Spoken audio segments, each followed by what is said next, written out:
வலைதள நண்பர்களுக்கு வணக்கம்.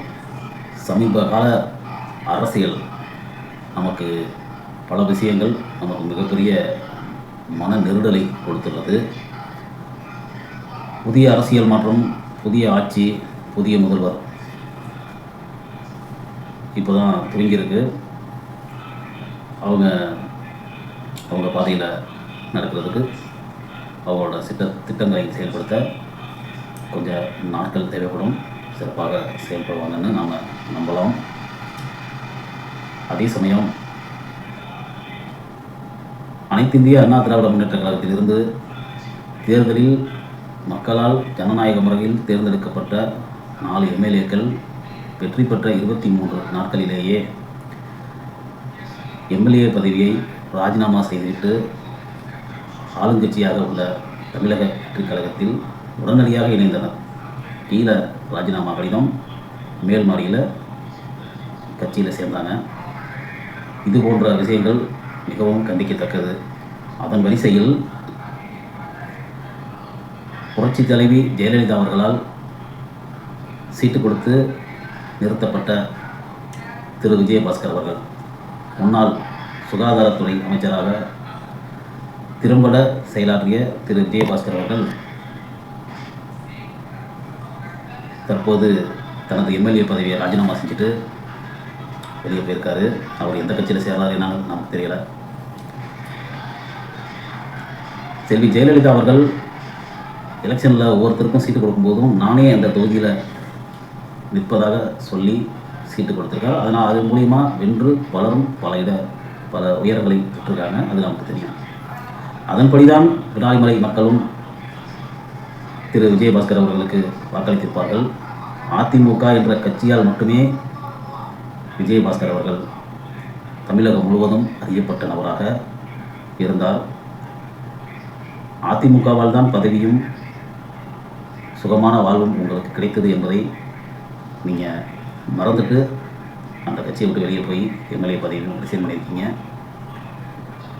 அதே போல தான் திரு சி.வி. சண்முகம் அவர்கள் ஒரு தேர்தலில் தோற்றும் அவருக்கு நியமன எம்பி பதவி வழங்கப்பட்டு இப்போ அவரும் ரிசைன் பண்ணி எம்எல்ஏ சீட்டுக்கு வந்து ஜெயிச்சு அவரும் நட்டாத்தில் நிற்கிறாரு. இது போன்ற செயல்பாடுகளால் அதிமுக மிகவும் சரிவையே சந்திக்கிறது. ஒரு தனி மனித எதிர்ப்பால் ஒரு கட்சி சீரழிகிறத நம்ம வரவேற்கக்கூடாது. அதிமுகங்கிறது ஒரு மிகப்பெரிய மக்கள் சக்தி இயக்கம்.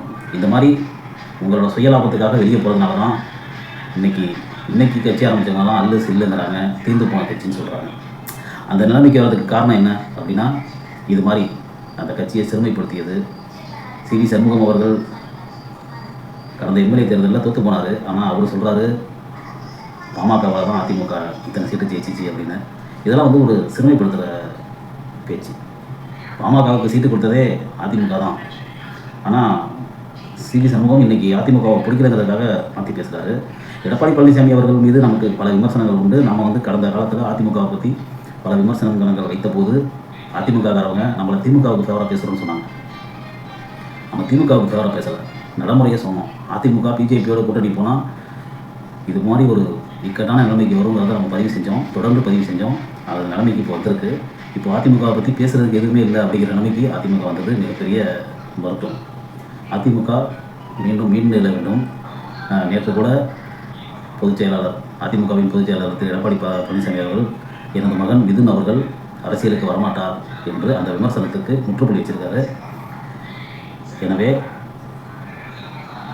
புரட்சி தலைவி ஜெயலலிதா அவர்கள் வளர்த்த இந்த இயக்கம் மீண்டெழ வேண்டும், மக்கள் சக்தியாக தமிழகத்தில் துடிக்க வேண்டும் என்பது தான் நம்மளோட ஆசை.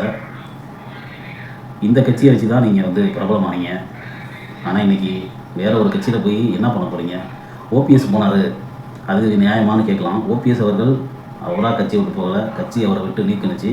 அன்னைக்கு இதே எடப்பாடியார் அவர்கள் எங்கடா தன்னோட நாற்காலிக்கு பங்கம் வந்துடுமோன்னு சொல்லி ஓபிஎஸ் அவர்களை நீக்கி வச்சார்.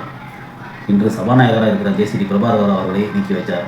ஓபிஎஸ் அந்த டீம் அவங்களெலாம் ஒதுக்கி வச்சாங்க. இன்றைக்கி எல்லாருமே ஒரு லெவலுக்கு வந்துட்டாங்க. ஆனால் ஓபிஎஸ் அவர்கள் சாதாரணமாக திமுகவில் போய் சேரலைங்க. அதையும் நம்ம பார்க்கணும். பல கட்ட போராட்டங்களை அவர் முன்னெடுத்தார். பல கட்ட போராட்டங்களை முன்னெடுத்து இதெல்லாம் எதுவுமே படிக்கிற இறுதியாக எனக்கு எந்த நிபந்தனையும் இல்லை, கட்சியில் சேர்த்தா மட்டும்னு சொன்னார். அதை கூட இவங்க சேர்க்காததுனால அவர் போய் திமுகவில் சேர்ந்தார்.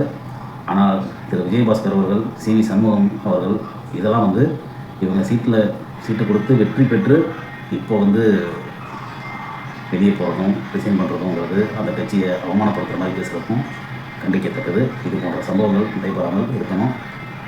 அதிமுகவில் பெற திரு எடப்பாடி பழனிசாமி அவர்களும் சுயநலமாய் சிந்திக்காமல் கட்சியின் நலனை அக்கறை கொண்டு செயல்பட வேண்டும் என்பது நமது கருத்து. நன்றி.